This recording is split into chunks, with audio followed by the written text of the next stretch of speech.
All right, so I'm back in the basement. Got the hat on this time, although, it's not like I'm hiding a beautiful head of hair or anything, but fix this up and then we get started. This thing's a reverse image. Anyway, all right. I did the halftime video from my son's soccer game, and I mean, that was bad enough. It was 21-0 at halftime. They only lost 24-0, but Fitzpatrick being Fitzpatrick, he was kind enough to keep us within 3 scores. Well, this could have been much worse. So let's say the Jets lost 38-0. Let's just call it 38-0, even though it was 24. I'm gonna put to rest right now this lack of talent thing. Okay, we've all been on this train for a few weeks. The Jets lack talent, and who can do anything with this lack of talent? And Joe Douglas is tanking the team because he just wants to gut everything and get McCagney's players out. Bullshit. Okay, enough of that already. This is not a lack of talent, or at least it's not solely a lack of talent. The Jets are not a talented team. There's no doubt. Okay, but neither is Washington, neither is Jacksonville, neither is the Giants. The Giants aren't that talented. Everybody's got a little bit of sprinkled talent in here and there, and the Jets are no different. Okay, so even if the Jets were the least talented team in the league and they were 0-6, you can be 0-6 and look like you know what the hell you're doing, or at least care, or have some kind of football IQ, or have some situational awareness. Jets have none of that, and that is a coaching, 100%. 100% coaching at this point. I don't even want to give anything to the lack of talent because that's a given. It's already stipulated that the Jets don't have talent. It's stipulated that they're a bad team. It's stipulated that even if they played up to their capabilities, they'd probably be a 3-win team at most with this schedule. So let's throw all of that to the side. The Jets are 0-6 and have had 2 games that they could have, I won't say should have, but could have won. I mean, today Fitzpatrick didn't play well, and the Jets were terrible. This could have been a winnable game if the Jets had any preparedness or any wherewithal or any kind of football IQ. Denver was obviously a winnable game. You might even make the argument that Arizona was a winnable game, but forget all of that. Okay, the Jets have now made a quarterback, Joe Flacco, who is not a superstar.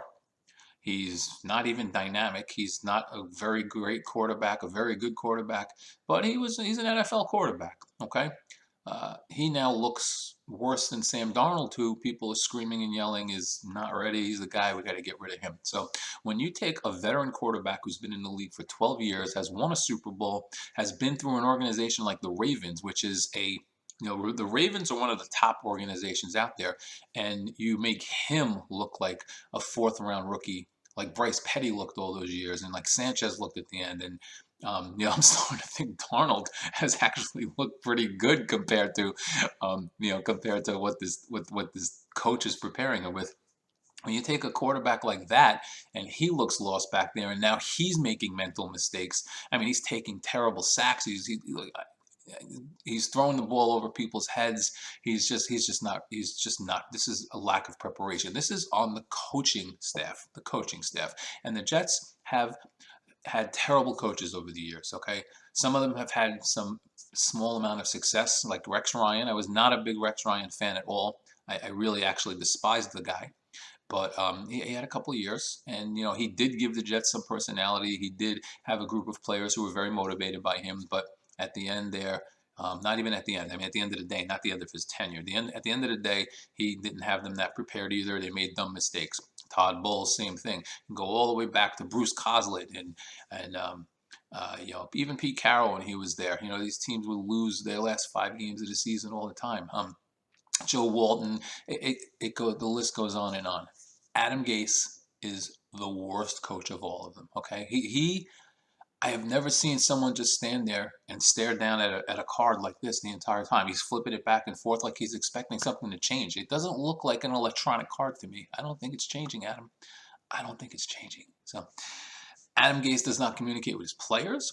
At one point, at the start of the third quarter, and this was funny, I was at my son's game watching. I watched the first 3.5 quarters on my phone before I got home, and I didn't even bother watching the last couple of minutes. It didn't matter. So Um, at one point, Adam Gase was just standing there looking down at his card, and two players were in front of him, like smiling. I don't remember who they were, but they were smiling, they were talking, they were hanging out, and there's Adam Gase looking lost. And it could not have been more than 30 seconds later when James Lofton, the color commentator, was talking about how the Jets are frustrated and there's not a lot of happiness, and I'm sure they were breaking things in the locker room at halftime, and I'm like, listen, James, this might have been the case when you played and you actually had a coach who cared and motivated people and got them pissed off and pissed off himself, but that's not happening with Adam Gase. These guys don't care. And maybe don't care is a little strong of a word, but they are so ill prepared and so overmatched that it appears that they don't care. Because, as I said, 30 seconds before he made this whole speech about how what must have happened at halftime, two guys were standing in front of Adam Gase. One of them had a smile on his face, and they were just talking like, it literally looked like the fourth quarter of a win. That's how pissed off these guys were. It looked like they were winning a game in the fourth quarter, and we were in garbage time. Um, Adam Gase, I've never seen him talking to a player. At one point, they were down, I forget if it was 14 or 21 nothing, but he was sitting on the bench, which we've all seen before, but he was sitting on the bench by himself looking down at his card. I mean, what, how does this guy survive this? How does Adam Gase survive this? Okay, because before today, they even had me, Mr. Darksider. They even had me believing that the lack of talent had a lot to do with it, and Adam Gase just didn't prepare them well. But today, they got Perriman back. They actually gave Perrine a couple of shots, and Flacco. You had what you needed to at least seem prepared. Now, again, they do not have a lot of talent, so they're not going to give teams a run for money regularly, but they have enough talent to look like an NFL team, and even if they didn't, there are plenty of coaches who take teams that have no talent and at least have them prepared and smart. And that's one thing the Jets haven't done in many years, is play smart. I mean, you got Flacco taking bad sacks. You got Pirine on a 3rd down and 4, catches a pass in the flat and then tries to do the little dance and jig and runs to the sideline to try and get out of bounds, and he's short of the 1st down. I mean, at this point, you're trying to show what you got. Have some awareness. Have some kind of idea that you need the 1st down, and lower that shoulder. And if you don't make it, you don't make it. But lower the shoulder and bam into these guys and try and get that 1st down. I mean, there's a minute left in the half, and all he did then was give Miami the opportunity to take a timeout, and which they ended up not doing because he made it out of bounds.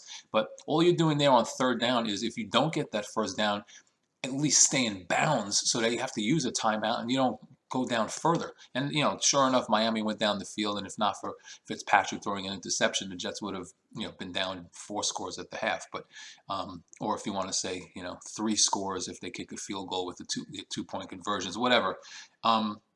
There was a point I was going to make. I kind of forgot what it was. I'll get back to it. Wait, what was it? It was Pirine, Flacco. Anyway, so the Jets, and then the defensive penalties. I mean, how many times are you going to grab a face mask? How many times, at one point Fitzpatrick slid and one of the Jets clubbed him in the head, and the other jumped on the pile afterwards. I mean, what do you have to do to have some kind of awareness of the situation and not do stupid things like that? The Jets started inside their own 10 of 120 times because of penalties on punts. This is way beyond a lack of talent, way beyond, and I don't see how we can live with Adam Gase as the coach anymore, because Joe Douglas, by the way, they showed him at one point. He was like this. It was after a bad play, and then he just looked up. He had his mask on, so you couldn't see his facial expression. But what facial expression do you need after a terrible play by your team, and you have your head in your hands? So Joe Douglas was there. He was watching it, which I'm happy about. So Joe Douglas can't possibly sit there and worry about affecting team morale or development at this point after what you see today. Today has to be the final nail in Adam Gase's coffin. I don't think it will. I really think that the ownership is stopping Douglas from firing Gase. But how could it not be? How does Adam Gase survive this when today brought to light that this is coaching almost 100%? It's not the players. It is not the players. It's it's the coaching. It has to be the coaching, because when your team is completely unprepared, has zero, the situational awareness has driven me nuts with the Jets for years. I mean, I understand it's easy to sit in the stands and say, hey, you need the first down, but somebody in that huddle's got to say, listen, guys, and that should be the quarterback. Listen, guys, it's third down. We need 4 yards. If I'm going to throw the ball 1 yard, which is the stupid Jets way, make sure you lower your shoulder and try and get 9 feet. Okay, 9 feet is 3 steps. Okay, I don't know if you've ever been on an NFL field. When I had season tickets, I was on the field, and I was amazed at how small the field is compared to what it looks like from up in the stands.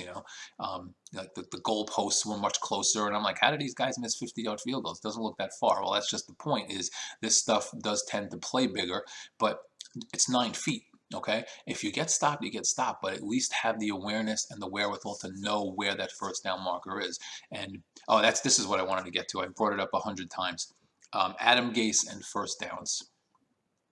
I don't understand how such a small fundamental part of football, that is the basis of everything, eludes this guy. He does not treat first downs as if they matter. He does not treat first downs as if they mean anything, and that, it just drives me crazy. For years the Jets have thrown the ball 2 yards on 3rd and 4, and this guy is taking it to a new art form with the terrible play calls. I don't understand how he cannot look at a first down as an important thing. I mean, the Jets were 0 for 10 at one point. I don't know where they ended up. They were 0 for 10 on 3rd down today. That just shows me, yes, it's lack of execution, but at some point the coach has to prepare his players to prepare the other players, because obviously there's got to be leaders on the field. There's got to be communication between the players, but they're completely unprepared. The coach is completely unprepared, and it's an utter disaster. And I really don't see how Gase sticking around damages anything rather than help it if he's gone. Because if Joe Douglas is worried about stunting the growth of these guys or team morale or anything like that, then he's out of his mind. Because at the rate this is going, these players are completely giving up. It's not that they're not trying, but they are lost. They are completely lost, and he's going to run these players into the ground by the end of the year if he sticks around for another 10 games, which seems to be the Jets' plan. Can't imagine any team in the history of football would keep a coach that is coaching like this at this point. Listen, this has been a much longer video than I thought it was going to be, so I'm going to go. I'm going to let you go. You got my opinion. Listen, feel free to drop in comments. We can talk. I welcome all opinions, and I love to go back and forth, but this is coaching. All right? Good night, everybody.